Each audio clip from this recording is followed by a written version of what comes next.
हाँ तो मेरे प्यारे शेर और शेरनी, कैसे हो? आशा करता हूँ अच्छे ही होंगे। तो आज हम लोग फिर से मौजूद हैं एक नई क्लास के साथ, जिसमें आपका चैप्टर नंबर 4 होने वाला है। कौन सा चैप्टर होगा? चैप्टर नंबर 4, जिसके कवि कौन हैं? तो याद रखिएगा कि नाखून क्यों बढ़ते हैं कि कवि जो है हजारी प्रसाद द्विवेदी जी हैं। कौन है कवि? तो हजारी प्रसाद द्विवेदी। ठीक है, हजारी प्रसाद द्विवेदी जी का जो है यह क्या है? तो यह एक प्रकार का ललित निबंध है। क्या है? ललित निबंध है। ठीक है, हम आपको ट्रिक बताते हैं कि किस प्रकार से आप इस कवि का नाम, इस चैप्टर को, ठीक है, और यह क्या है, इस चीज़ को कैसे याद रखोगे। तो आप याद रखिएगा कि नाखून, चैप्टर का नाम क्या है? नाखून क्यों बढ़ते हैं। तो आपको याद होना चाहिए कि नाखून को हम क्या करते हैं? तो हजारों बार काटते हैं। क्या करते हैं? हजारों बार काटते हैं। और नाखून के ऊपर क्या लगाया जाता है? अलता लगाया जाता है। ठीक है, अलता से आप याद रखिएगा कि यह एक प्रकार का क्या है? ललित निबंध है। क्या है? ललित निबंध है। उसके बाद आप याद रखोगे कि हम हजारों बार काटते हैं, इससे कवि का नाम हो गया हजारी प्रसाद द्विवेदी। और इसको हम क्या करते हैं? इस पे अलता लगाते हैं, इससे क्या हो गया? यह ललित निबंध हो गया है ना याद? कोई दिक्कत नहीं ना? चलिए, तो इससे पहले जो भी चैप्टर था उन सभी को हमने आपको पढ़ाया है। ठीक है, गदखंड का 3 चैप्टर अगर खत्म हो गया है तो इसका सारा ऑब्जेक्टिव भी टल गया है, पूरा चैप्टर भी समझा दिए हैं। इसके अलावा उसका पूरा सब्जेक्टिव भी हम आपको क्या किए हैं? पढ़ा दिए हैं। तो अब है चैप्टर 4 की बारी, जिसका नाम है क्या चीज़? नाखून क्यों बढ़ते हैं। तो हमने आपका इसका लेखक का नाम बता ही दिया पहले, क्या चीज़? हजारी प्रसाद द्विवेदी। तो आइए सबसे पहले हम कवि के बारे में जानते हैं कि इनका जन्म कब हुआ, इन्होंने कौन कौन सी कविता लिखी, और उसी से रिलेटेड हमने कुछ क्वेश्चन लिखा है। ठीक है, इसको देने के बाद हम आपको पूरा आराम से जो है इस निबंध को समझाने की कोशिश करेंगे। ठीक है, तो आइए पहले शुरू करते हैं कवि के बारे में। क्या है? बोल रहा है, आचार्य हजारी प्रसाद द्विवेदी का जन्म सन 1907 ईस्वी में आयत दुबे का छपरा बलिया उत्तर प्रदेश में हुआ था। क्वेश्चन आपसे पूछेगा कि कवि हजारी प्रसाद द्विवेदी का जन्म कब हुआ, तो याद रखिएगा सन 1907 ईस्वी में। कब हुआ?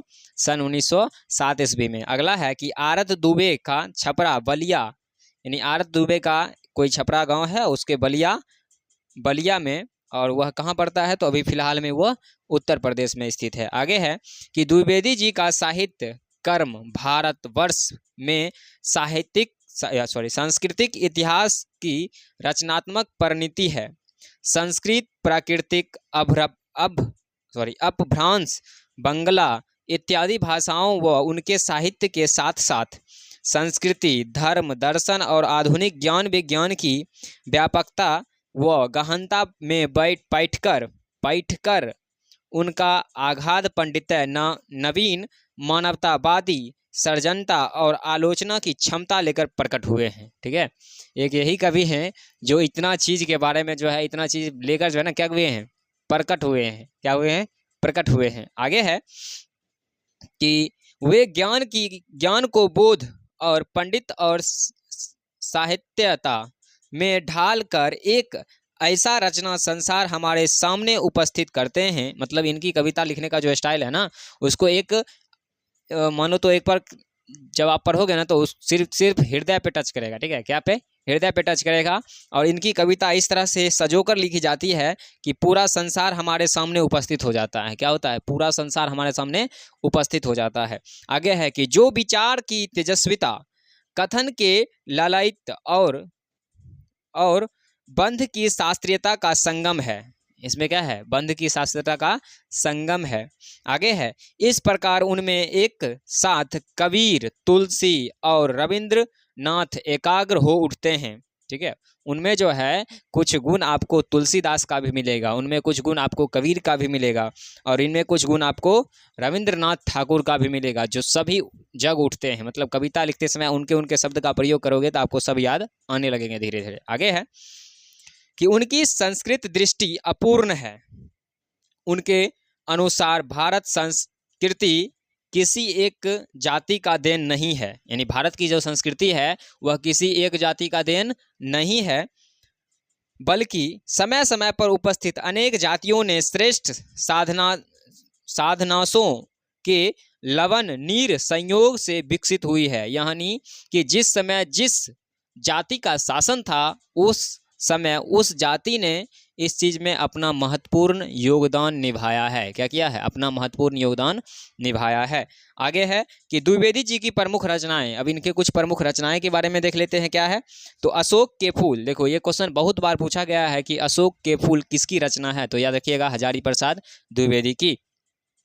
कल्पलता विचार और विपर्त, कुटित या कुटिज विचार प्रवाह, आलोक पर, प्राचीन भारत के कलात्मक विनोद, और उसके बाद निबंध संग्रह लिखे हैं बाणभट्ट की आत्मकथा, चारु चंद्रलेखन, पुनर्नार्व, अनामदास का पोथा और कुछ उपन्यास लिखे हैं, सूर साहित्य और कबीर, मध्यकालीन बोध का स्वर रूप, नाथ संप्रदाय, कालिदास की ललित या लालायित योजना, हिंदी साहित्य का आदिकाल, हिंदी साहित्य की भूमिका, हिंदी साहित्य उद्भव और विकास, आलोचना साहित्य, हास, संदेश शासक, पृथ्वी राज जारासो, नाथ सिद्धों की बनिया, ग्रंथ संपादन है विश्व भारती शांति निकेतन पत्रिका का संपादन। द्विवेदी जी भाई साहब इतने चीज़ इन्होंने क्या किया है? सिर्फ लिख दिया है। ठीक है, इतने चीज़ों का रचना स्वयं कौन किए हैं? कवि हजारी प्रसाद द्विवेदी जी। ठीक है, आगे बढ़ते हैं। द्विवेदी जी को आलोक पर्व पर, यानी इनकी एक कोई कहानी समझ लीजिए। ठीक है, उस पर इन्हें साहित्य अकादमी पुरस्कार, ठीक है, भारत सरकार के द्वारा इनको पद्म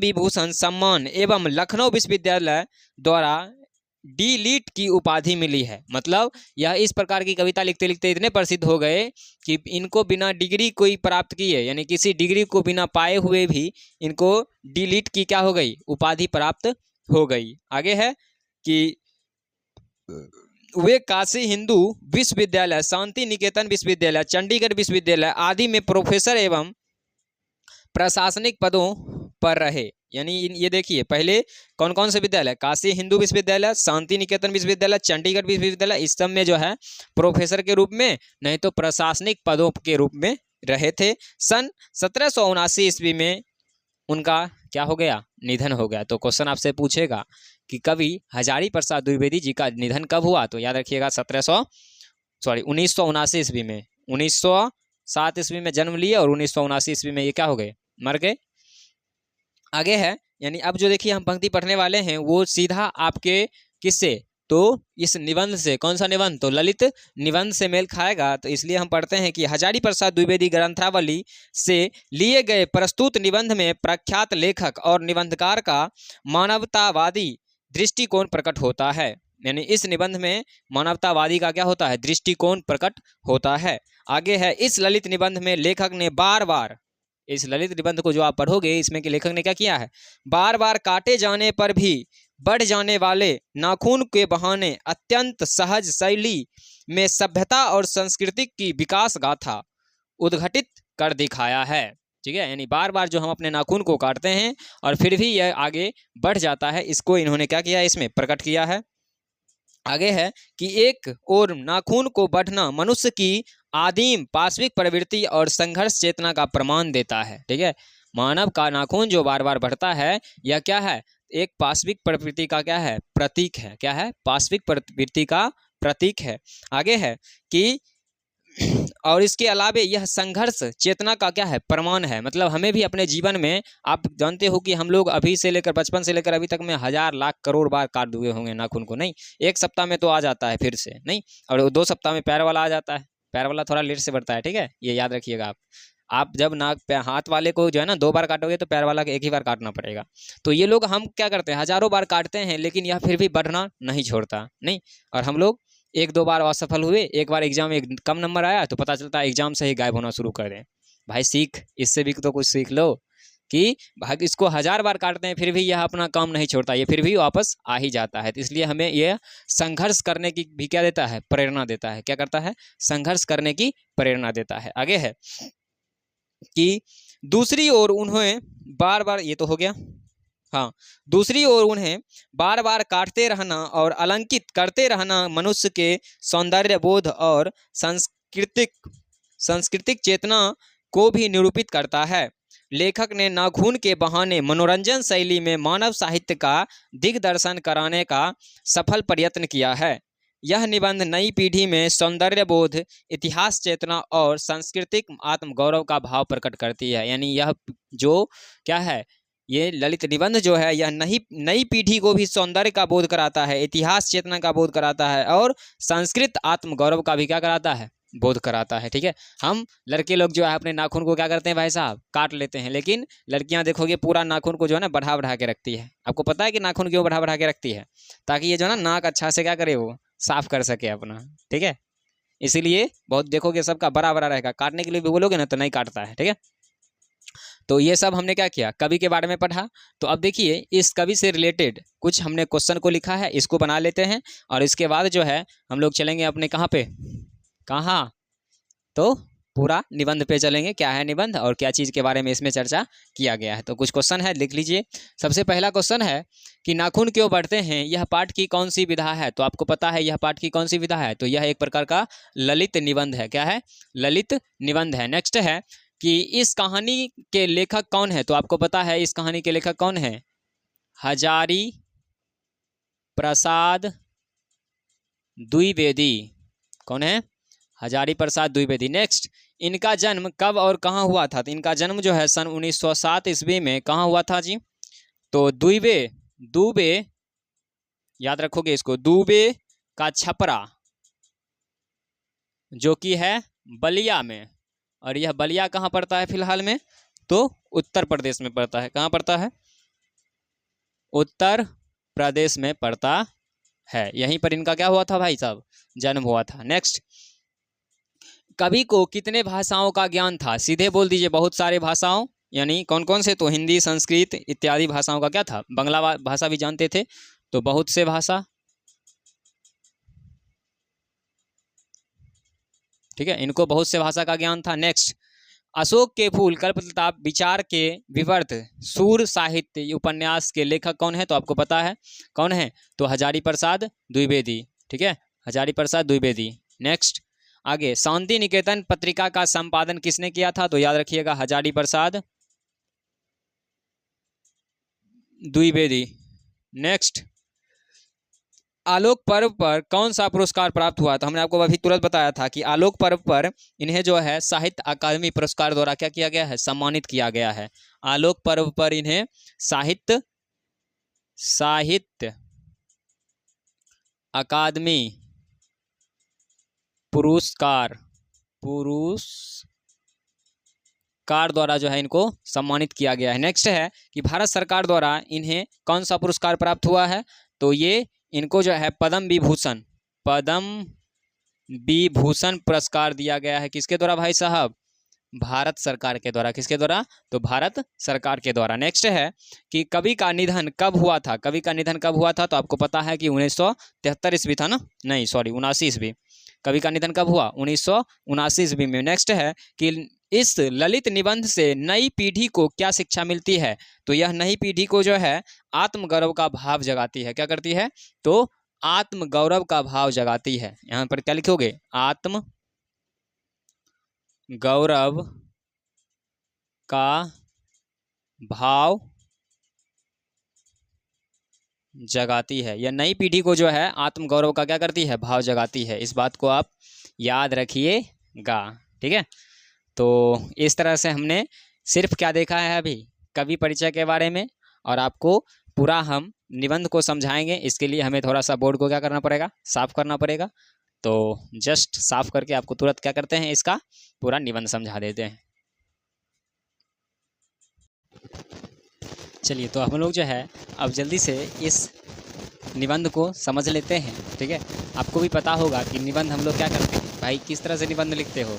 गाय पर निबंध लिखना होता है तो क्या करते हैं, या दीपावली पर निबंध लिखना होता है तो क्या करते हैं, उसी चीज़ को उसके बारे में हम लोग क्या करते हैं, पूरा डिटेल कर देते हैं। ठीक है, तो उसी प्रकार से यह भारत से हम क्या सीखे, यह एक प्रकार का ललित निबंध है। ठीक है, अब हम लोग जो है हमने इससे पहले कवि के बारे में पढ़ चुका है, तो कवि के बारे में चर्चा तो करेंगे नहीं। अब हम सिर्फ चैप्टर के बारे में चर्चा करेंगे कि क्या है, किस तरह से हमें पढ़ना है। तो देखिए, बोल रहा है कि सबसे पहले एक दिन होता क्या है कि एक लेखक होती है, यहाँ पे आपको दिख रहा होगा, लग रहा है कि नहीं, नहीं लग रहा है? अरे है, लेखक ही है, ठीक है। और उनकी एक छोटी सी बेटी होती है, ठीक है। बेटी का नाम नहीं दिया है, ठीक है, बेटी का नाम नहीं दिया है। तो लेखक होते हैं और इनकी क्या होती है, एक छोटी बेटी होती है, ठीक है।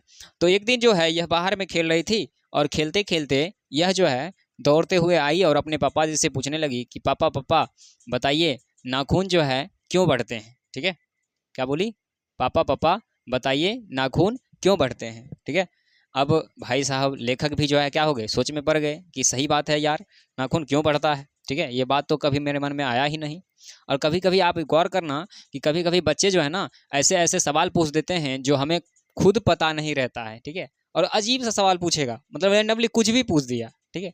जैसे कभी हमको एक बार जो है ना, एक छोटा सा बच्चा था जिस समय मोबाइल का उतना प्रचलन नहीं था, सिर्फ बात करने वाला छात्र, ठीक है। हमको याद है कि एक बच्चा पूछा था कि बताओ मकई का जो है इंग्लिश क्या होता था, ठीक है। क्या पूछा था, मकई का इंग्लिश क्या होता है, ठीक है। अब जो है सब जगह आदमी सबका फोन धरा धरा के सबको पूछ रहा है, अब किसी को पता ही नहीं था। पता जिद क्या बांधा था, जब तक हमको इसका आप नहीं बताओगे कि इंग्लिश क्या होता है तब तक हम खाना भी नहीं खाएंगे। लो भाई साहब, अब उसको जो है बताना ज़रूरी था कि भाई ना मकई का इंग्लिश होता क्या है, ठीक है। तो इसलिए तब कहीं कहीं से पूछ के बहुत जगह फ़ोन करना पड़ा, तब जाके एक जगह से पता चला कि ये होता है, तब जाके क्या किया, खाना खाया। पता नहीं पता चला या नहीं चला, कोई झूठे बता दिया गया, तब जाके वो खाना खाया, ठीक है। तो बच्चा कभी कभी ऐसा सवाल पूछ देता है कि हम लोग भी सोच में पड़ जाते हैं, ठीक है। तो इसलिए यह जो है कविता या सॉरी यह निबंध जो है इस तरह से बना था कि इनकी लड़की ने, क्वेश्चन आपसे पूछेगा कि लेखक के सामने यह प्रश्न कैसे प्रकट हुआ कि नाखून क्यों बढ़ते हैं, तो आप क्या लिखोगे आंसर में, लेखक के सामने यह प्रश्न तब प्रकट हुआ जब लेखक की पुत्री ने उनसे पूछा कि पापा पापा नाखून क्यों बढ़ते हैं, ठीक है। और यह देखो, ये नाखून जो है हमारे या हमको पाशविक प्रवृत्ति का याद दिलाता है। किसका याद दिलाता है, पाशविक प्रवृत्ति का याद दिलाता है। मतलब सर, मतलब इससे पहले हम लोग भी जानवर थे, ठीक है। क्या थे, जानवर थे, सच में। अरे हाँ भाई, हम लोग भी इससे पहले क्या थे, जानवर थे, ठीक है। क्योंकि हम लोग के पूर्वज जो है क्या था, बंदर था, ठीक है। या एक प्रकार से जानो तो जानवर ही है, ठीक है। आजकल किसी को इंसान को आप बोल दो ना कि तुम शेर के बच्चे हो, ठीक है, पूरा एकदम सोचेगा अरे भाई साहब जो हैं तो हम ही हैं, ठीक है। और उसी को बोल दो कि तुम जानवर है तो उसको बहुत बुरा लगता है। अरे लोल, पागल, बुर्बक, वो जो शेर है वो भी क्या है, जानवर ही है, लेकिन उसमें वो क्या हो जाता है, खुश हो जाता है, ठीक है। लेकिन अगर तुम जानवर बोल दिए तो बहुत गुस्सा हो जाता है।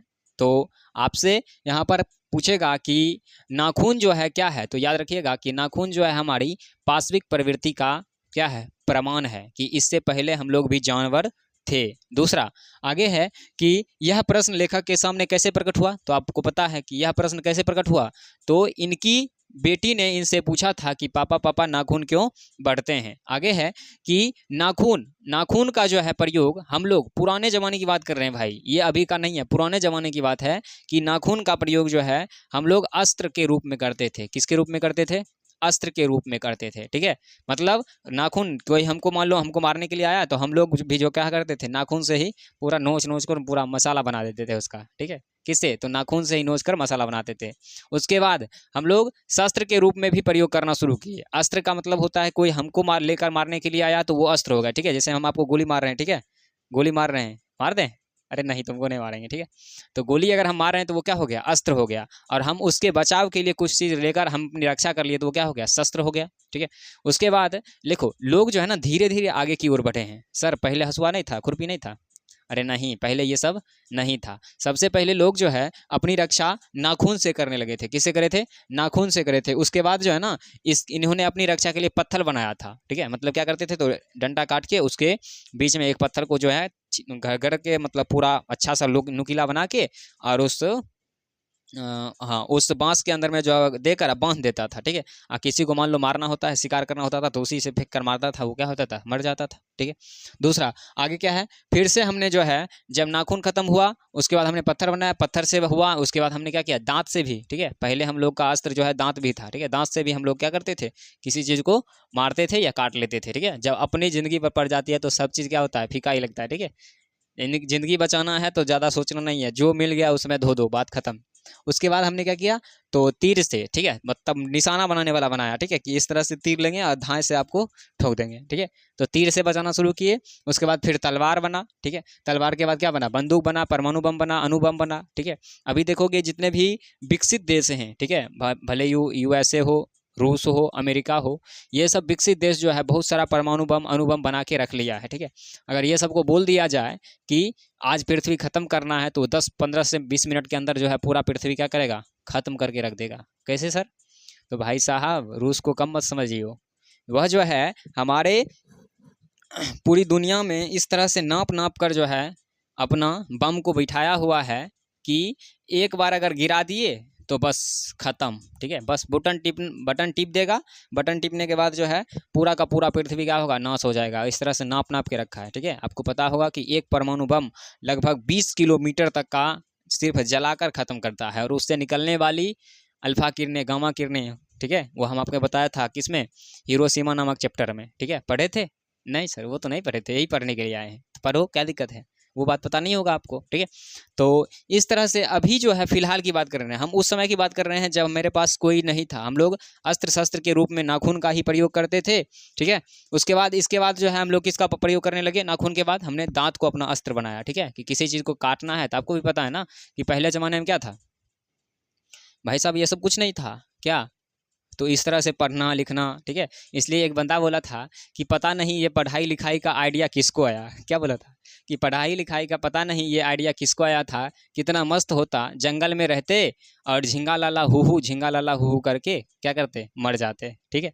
कहने का बात तो शायद उसका भी क्या था, सही था अगर हम लोग सोचे तो यहाँ पर जो है हम लोग इसके बाद दांत बनाए। उसके बाद मानव जो था पहले एक तरह से आदि मानव था। मानव क्या था पहले, एक तरह से आदि मानव था, ठीक है। उसके बाद है कि नाखून को कवि ने क्या कहा है। अब देखो, कवि भी अपने कुछ शब्दों के अनुसार नाखून का भी कुछ नाम दिया है। कवि जो है नाखून को बोलते हैं निर्लज, बेहया, ठीक है, बेहया, बेहुदा, ठीक है। बहुत सारे नाम से कवि जो है नाखून को बुलाते हैं, क्योंकि आप इसे कितना भी काटो, ठीक है, ये बार बार क्या हो जाता है, बढ़ ही जाता है। भाई इसको काट के हटा दो, फिर एक सप्ताह में आ जाएगा, फिर काटो फिर आ जाएगा, ठीक है। तो इसलिए कवि जो है इसको क्या कहते हैं, निर्लज, बेहया, बेशरम, बेहुदा, ठीक है, जो मर्जी हो सब बोल दो, ठीक है। उसके बाद जो है आपको पता होगा कि नाखून ये हो गया किसकी, किताब की भाषा हो गई कि काट देते हैं। लेकिन अगर बायोलॉजी की भाषा आप जानना चाहोगे तो आपको पता होगा कि नाखून जो है वह हमारी कोशिका के साथ क्या हुआ है, सटा हुआ है। आप देखोगे कि जहाँ तक आपके अंदर में, ठीक है, नाखून वाइट वाइट दिख रहा होगा, वहाँ तक अगर आप काटते हो तो कोई दिक्कत नहीं होगा। लेकिन जैसे ही उसके अंदर यानी कोशिका के भाग पर जाओगे तो यह काटने के बाद भी क्या होता है, दर्द होता है, ठीक है। तो बायोलॉजी की भाषा हमें यहाँ पढ़ने की ज़रूरत नहीं है, हम अपने किताब से देखते हैं। तो नाखून को कवि ने क्या कहा है, बेहया, बेशरम, बेहया, बेहुदा, जो बोलना है आप बोल दो, ठीक है। दूसरा है कि दधीची मुनि के पहले जो है ना, देखो इस तरह से हम लोग आगे बढ़े हैं। पहले नाखून था, उसके बाद दांत आया, पत्थर आया, तीर आया, तलवार आया, ठीक है। उससे पहले जो है एक बार और आया था पत्थर के बाद या तीर के बाद आप समझो कि एक दधीची मुनि नामक क्या थे, मुनि थे, दधीची मुनि थे, ठीक है। मतलब पहले नहीं होता था गाछ के नीचे में जाके बैठ के आराम से तपस्या करते करते जो है अगर गलती से उसका तपस्या भंग हो गया तो शराब दे देगा तो मर जाएगा, नहीं, इस तरह से होता था। तो उसी तरह से दधीची मुनि के हड्डी से जो है ना क्या था, तो इंद्र का वज्र बना हुआ है। किसका, इंद्र का वज्र बना हुआ है। मतलब लोग अपने उस हड्डी को, यानी इंसान के मरे हुए, आपको पता है ना 12 हड्डी होती है ना, इस तरह से इधर 12 को, इधर 12 को, शायद 24 होती है, या 6 इधर होता है, 6 इधर होता है, इस तरह से 12 होता है। पूरा कन्फर्म नहीं है फिर, ठीक है, फिर भी आपको बता रहे हैं कि यही चीज़ जो है ना क्या करता था, तो अपने से थोड़ा बड़ा इंसान, जैसे मान लो हमको चाहिए हड्डी, तो हम क्या करें, मेरे से ज़्यादा देहगर वाला लेंगे ताकि वो उसका फैला रहे। तो उसी हड्डी को लेकर इंसान यहाँ पर पहन लेता था। पहनने के बाद जो तलवार से मारता था तो वो तलवार का लग के फिर पिछल जाता था, मतलब उस इंसान को कुछ नहीं होता था, ठीक है। तो वही जो है दधीची मुनि के हड्डी से जो है इंद्र का क्या बना हुआ है, वज्र बना हुआ है। क्या बना हुआ है, इंद्र का वज्र बना हुआ है। आगे है कि यहाँ देखो एक पंक्ति बड़ी अच्छी बात कहे हैं, कौन, कवि कालिदास ने, कि सभी पुराने अच्छे नहीं होते और सभी नए खराब नहीं होते। आपको पता है कि टीचर के बारे में भी होता है कि सभी पुराने टीचर भी जो है क्या होता है, अच्छा नहीं होता है, और सभी नए टीचर भी खराब नहीं होते हैं, ठीक है। अगर हम भी खराब होते तो क्या आपको हम पढ़ा पाते, नहीं पढ़ा पाते ना, इसलिए, ठीक है।